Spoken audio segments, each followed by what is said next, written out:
یارا بهشت صحبت یاران همدم است، دیدار یاری نامتناسب جهنم است. هر دم که در حضور عزیز برآوری، دریاب کز حیات جهان حاصل آن دم است.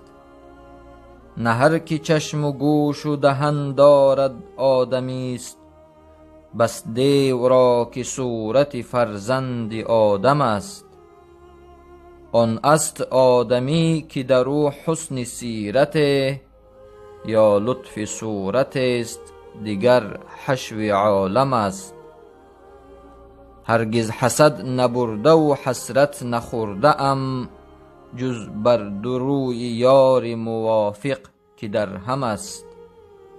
آنان که در بهار به صحرا نمی روند، بوی خوش ربیع بر ایشان محرم است.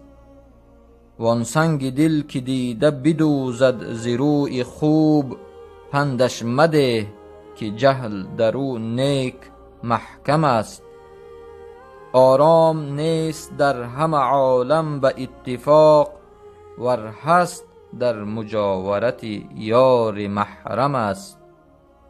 گر خون تازه می رود از ریش اهل دل، دیدار دوستان که ببینند مرهم است. دنیا خوش است، مال عزیز است و تن شریف، لیکن رفیق بر همه چیز مقدم است. ممسک برای مال همه ساله تنگ دل، سعدی بروی دوست همه روزه خرم است.